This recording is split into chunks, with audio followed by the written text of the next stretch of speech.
So, I've been triggered. By the by, video has nothing to do with actual bones or meat, but it's making parallels to take the good, throw out the bad. A type of philosophy, if you will, that can be applied to virtually anything.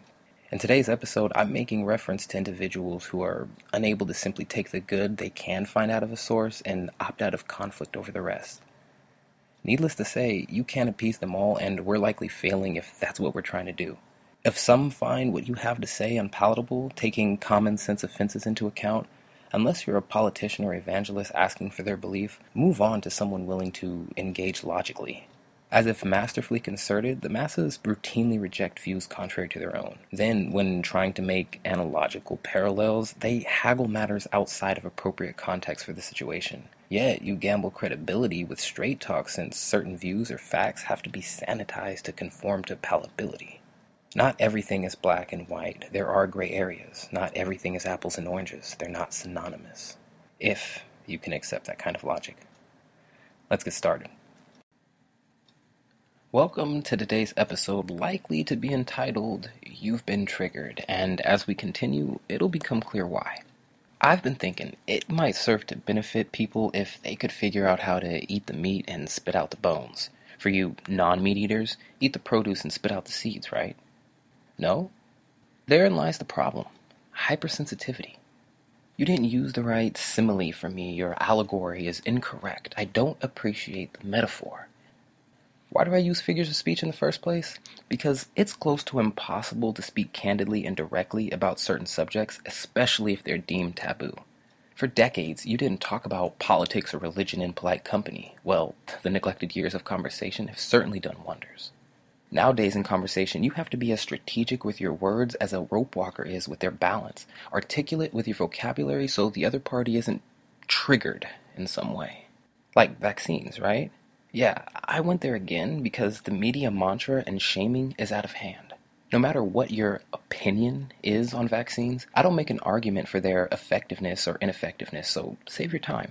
Although, that being said, the United States, California specifically, has some of the highest vaccination rates in the world, yet we're still taking it on the chops in terms of flu cases. What's worse, some of the people getting the flu have already had their inoculations, so much for that. We can all do the research. Anyone who's done it honestly can tell you pros and cons fall on both sides of the spectrum. The difference is in publication. To say they absolutely work is not factually valid. To say they're 100% harmful is not factually valid. The evidence suggests otherwise. Besides, it's because of such fervent pushback that Big Pharma finally decided to slowly offer less harmful alternatives, which is telling in itself. See, we have to look beyond the official pronouncements, not remain complacent, and refuse to substitute or pollute intellectual scrutiny for sentiment or public image. You know, it's getting crazy. People are thirsty for alternatives to the mainstream fake news outlets, but when they arrive on the scene, they expect high-end production quality, yet are paused when a creator decides to make a donation option available or collect a few coins from ad revenue. It's easy to sit back in the bleachers of the comment section as a keyboard warrior and be disengaged from real-world scenarios, but try this. If the state-run propaganda platforms are well paid for lying, why is there so much vitriol and scorn against those who are trying to tell the truth? If we're aligning our beliefs with certain ideals simply because they're endorsed by perceived authority, we're in a losing position. I say that because you can pay an expert to tell you virtually anything, and misinformation is rampant even within conventional sources. So I'll be the first to say you really do have to take things with a grain of salt. But there I go again, right? Probably just offended someone who keeps a sodium-free diet. I know I sound cynical, but I talk from experience. Take it from someone who actually has these conversations day to day, face to face with the very personality types I'm speaking of. It's heartbreaking. People can be triggered over the most subtle, trivial nuances. I still have friends in my circle questioning whether or not they should stop consuming known poisons. Again, known poisons. It doesn't take a super brain to figure this out. Perhaps a brain that isn't constantly assaulted with toxins would be able to make more concise choices more often and not remain on the fence when it comes to decision making. It seems like the reason it can be so difficult to communicate is the general public has been conditioned for only passive involvement outside their proverbial bubble. Again, conversational pivoting, but it's got to be done somewhere, and I'm going to tell you why I think that is.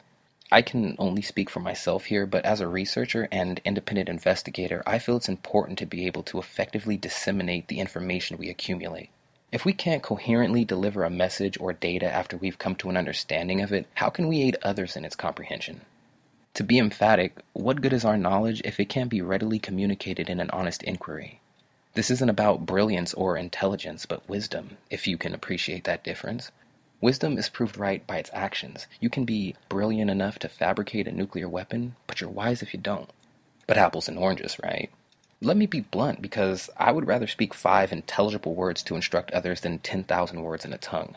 Continually buying the company line, despite lack of transparency and verifiable evidence to the contrary, is mindless self-deception and reveals a deficiency of intellectual integrity. Cognitive dissonance we all have to overcome. Willful ignorance is a testimony of self-besmirched character. With all that's going on, with all that's happening, shouldn't we be more, united? Have majority of us really fallen victim to the division campaigns that we don't see we're being manipulated?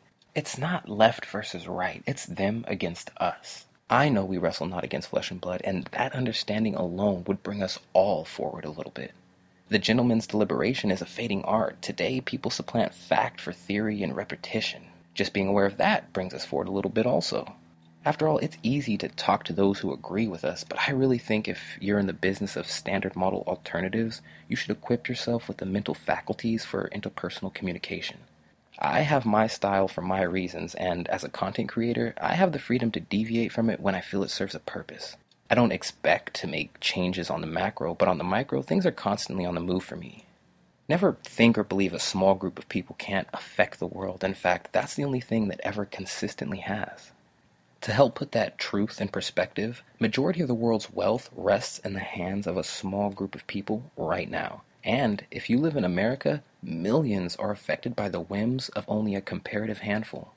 That should tell you something.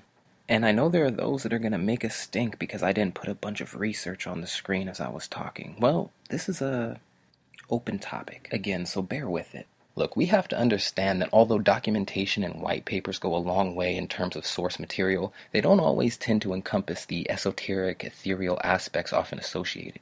That's to say, for some of the more supernatural or paranormal research, evidence may not fit into our nuts and bolts understanding of it. Let's take, for example, the unidentified aerial vehicle phenomena, which is documented as only partially physical. It may not be accompanied by traditional substantiation or verification measures and procedures. But before I let this get away from me, why don't I go ahead and end it here? If you've made it to the end, I recommend you like, share, and subscribe because there's going to be a lot more like this. And if you haven't already, go ahead and check out some of my other material. California Carter's signing off.